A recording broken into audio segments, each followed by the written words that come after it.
Selain tu juga mayat-mayat yang ada dalam kubur tu memang tak ada, hilang macam dicuri. Today is all about Nina Story. Korang jangan lupa like dan subscribe tau.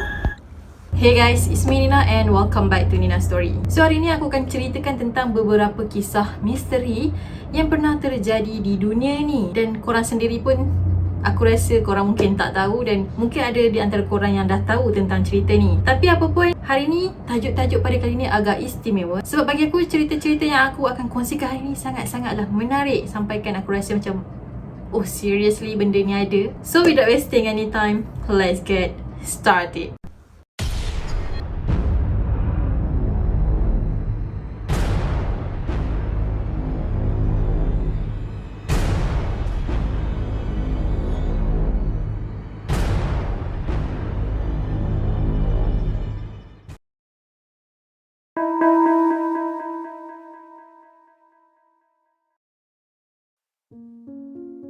Macam yang kita tahu, Mesir ni sangat famous dengan mumia. Pada zaman Mesir kuno, diorang ni telah membuat pelbagai jenis kajian untuk memumiakan mayat tu. Tapi cerita pada kali ni tak ada kaitan pun dengan Mesir. Cuma mungkin ada persamaan dari segi mumia. Tapi tetap ada perbezaannya. Kalau dekat Mesir, diorang telah jalankan pelbagai jenis kajian. Macam mana diorang nak mumiakan mayat orang tu. Tapi ada sebuah kubur di San Bernardo, iaitu di Colombia, di mana mayat yang ditanam dekat kubur tu auto menjadi mumia. Pelik kan? Tak perlu bahan apa-apa pun untuk awetkan mayat tadi. Tiba-tiba je boleh jadi mumia. So sesiapa je yang ditanam dekat kubur tu, mayat tu akan bertukar menjadi mumia di dalam keranda dorang. Kejadian pelik ni sebenarnya telah disedari oleh seorang penggali kubur yang bernama Eduardo. Dia beritahu mayat yang dah jadi mumia tu telah terjadi sejak tahun 1957, tapi tak ada orang sedar pun tentang kejadian yang mana mayat tu boleh jadi mumia. Selain Colombia, di Amerika Selatan juga dikatakan pernah terjadi kes di mana mumia ni jadi semula jadi. Jadi punca kenapa mayat dekat Amerika Selatan tu boleh jadi mumia disebabkan pengaruh gas yang ada dekat bawah tanah dan juga keadaan tanah tu sendiri. Tapi dekat Colombia ni agak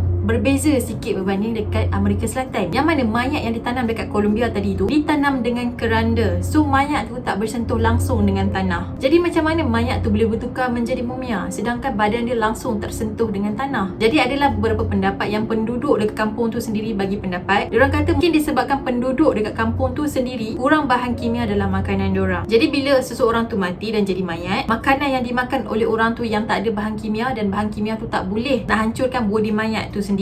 Ada juga yang kata suhu bawah tanah tu sendiri yang membantu menjadikan mayat tadi menjadi mumia semula jadi. Dikatakan terdapat lebih daripada 20 mumia yang telah didirikan secara menegak di bawah tanah kubur tadi. Dan mumia-mumia ni telah dijadikan sebagai bahan tarikan pelancong untuk ke Colombia. Macam mana benda ni boleh jadi kan? Tapi kuasa Tuhan.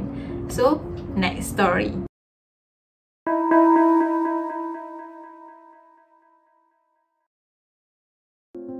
Rangka yang telah dijumpai oleh para saintis di Peru merupakan sebuah penemuan yang agak misteri dan aneh. Dan rangka ni telah diberi nama sebagai Maria. Selepas beberapa ujian dan kajian dibuat ke atas rangka tadi, dia dikatakan sejenis humanoid, iaitu macam manusia, dan dia mempunyai 23 kromosom. Walaupun Maria ni macam manusia, tapi sebenarnya dia bukanlah manusia. So ada seorang profesor yang bernama Konstantin yang berasal dari Rusia. Dia cakap sebelum ni dia orang pernah jumpa ada 4 jenis macam Maria tadi. Tetapi rangka-rangka yang diorang jumpa tadi tu adalah jenis lelaki dan mempunyai kromosom Y. Prof ni beritahu mumia ni telah wujud sejak 6,500 tahun dahulu. Jadi mumia yang diorang jumpa ni sama macam Maria, di mana ada 2 tangan, 2 kaki, 2 mata, hidung dan juga mulut, sama macam manusia. Cuma yang bezanya rangka tadi ni diorang cuma ada 3 jari je. Even mumia-mumia ni nampak macam manusia, tapi sebenarnya diorang bukanlah manusia. Diorang percaya yang Maria tadi ni datang daripada luar angkasa, atau lebih tepat lagi dia ni adalah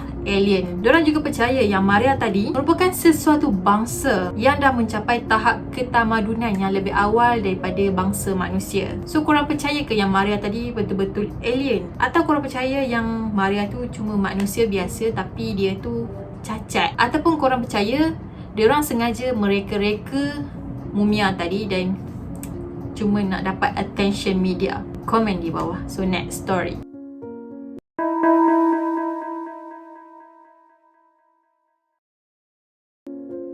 Kisah ni terjadi di sebuah kampung kecil Thurst di England. Jadi dekat kampung tu ada sebuah muzium yang menyimpan pelbagai jenis barang lama, dan barang-barang lama tu semua mempunyai sejarah yang tersendiri. Antara barang antik yang famous dekat muzium tu adalah kerusi antik. Kerusi ni telah digantung tinggi dekat dinding disebabkan pihak muzium tak nak ada orang yang datang situ duduk dekat kerusi antik tu tadi. Sebab kenapa kerusi ni digantung disebabkan kerusi ni sebenarnya mempunyai kisah seram dia yang tersendiri. Dikatakan kerusi ni telah membunuh ramai orang yang telah duduk di atas kerusi tu. Dikatakan kerusi ni telah disumpah sejak tahun 1702 yang telah disumpah oleh Thomas. Masa tu Thomas telah dikatakan telah dijatuhkan hukuman mati disebabkan dia ni telah bunuh ayah mertua dia yang bernama Daniel. So dalam perjalanan dia nak menuju ke tempat di mana dia kena hukum, dia diberi permintaan yang terakhir. So Thomas ni pun minta lah untuk singgah dekat pub kesukaan dia. So bila dia sampai je dekat pub tu, dia pun duduklah dekat atas kerusi kesukaan dia sambil minum arak. Jadi masa dia nak bangun tinggalkan kerusi tu tadi, dia sumpah sesiapa je yang duduk dekat kerusi tu akan mati. Selepas Thomas mati, tak ada siapa pun yang kisah tentang ucapan yang diucapkan oleh Thomas tadi. Jadi untuk menghormati dia, diorang tak duduklah dekat kerusi tu tadi. Masa Perang Dunia yang kedua, sebuah kamp tentera telah dibina depan pub tu, dan ramailah tentera-tentera yang datang ke pub tu untuk singgah minum-minum. Even diorang datang situ, ramai yang tak berani duduk dekat kerusi tu tadi sebab ada kawan diorang yang duduk dekat atas kerusi tu telah mati semasa perang. Lepas tu banyaklah kes-kes kematian yang dikaitkan dengan kerusi tu. Siapa je yang duduk kat situ mesti akan mati. Salah satu kes di mana ada seorang perempuan yang merupakan pekerja pub tu telah tersadung kaki dia dekat kerusi, dan tak lama lepas tu dia telah mati disebabkan barah otak. Disebabkan kerusi ni banyak orang mati, pemilik pub tadi telah menyerahkan kerusi tu kepada pihak muzium sebab dia tak sanggup nak tengok ramai orang yang mati disebabkan duduk dekat atas kerusi. Sejak kerusi tu telah diambil oleh pihak muzium, kerusi tu telah digantung lebih daripada 30 tahun. So ada satu syarikat perfilman daripada Jepun, dia datang kat situ sebabnya semata-mata dia nak duduk dekat kerusi tu dan dia nak test betul ke kalau dia duduk atas kerusi tu dia boleh mati. Tapi permintaan dia telah ditolak oleh pihak berkuasa. So korang percaya ke yang kerusi tadi tu sebenarnya boleh membunuh orang, atau ia merupakan satu kepercayaan yang karut dan semua kematian tu disebabkan ajal diorang memang dah sampai? Komen di bawah. So last story.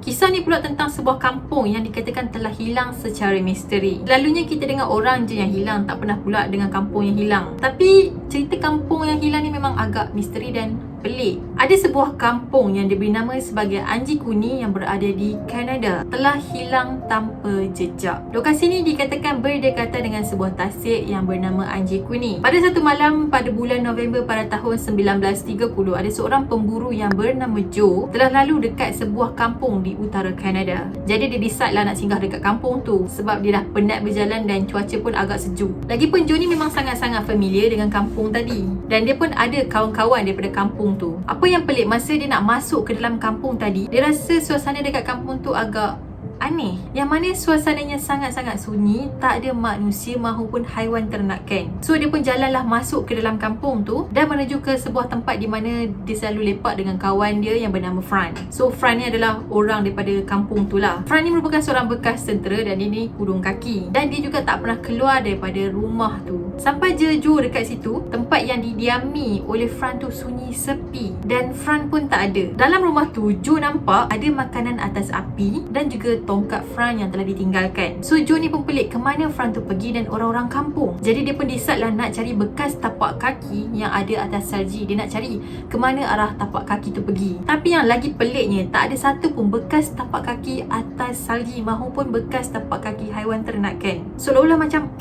hilang macam tu. Disebabkan pelik, Joe ni telah minta pihak berkuasa iaitu polis untuk siasat kes misteri ni. So polis pun datanglah kampung tu untuk membuat siasatan. Kemudian pihak polis telah menjumpai satu bangkai anjing, yang mana anjing tu telah dipakaikan pakaian perempuan dan ada lipstick dekat mulut dia. Lepas tu telinga anjing tu dipakaikan subang serta ada luka-luka dekat badan anjing tu. Dekat tangan anjing, kaki depan anjing tu ada cincin perkahwinan. Manakala kubur-kubur yang ada dekat kampung tu telah dikorek dan lubang kubur tu telah disumbatkan dengan sampah. Selain tu juga mayat-mayat yang ada dalam kubur tu memang tak ada, hilang macam dicuri. Sejak hari kejadian kehilangan, penduduk kampung Anji Kuni menjadi misteri sampailah ke hari ini. Dan tak ada siapa yang tahu sebenarnya diorang ni pergi mana dan apa yang terjadi pada diorang. Pelik juga kan? Mana diorang pergi kan? Tiba-tiba hilang satu kampung pula tu, bukannya seorang dua tapi satu kampung, termasuklah haiwan-haiwan yang diorang bela. Korang rasa diorang hilang sebab apa? Adakah disorok atau apa? Komen di bawah. Okay guys, that's it for today dan aku harap korang suka dengan video aku. Pada korang yang belum lagi subscribe channel aku, jangan lupa untuk subscribe, okay? Subscribe. Dan turn on notification, at least korang tak ketinggalan dengan video-video yang aku akan upload. So korang juga boleh follow aku dekat IG dan Twitter, link dah ada dekat bawah. Korang just pergi klik saja dekat situ. Easy right? Just click and follow aku dan let's be friend. Yeah, let's be friend. Okay, dan kita akan jumpa lagi pada video yang akan datang.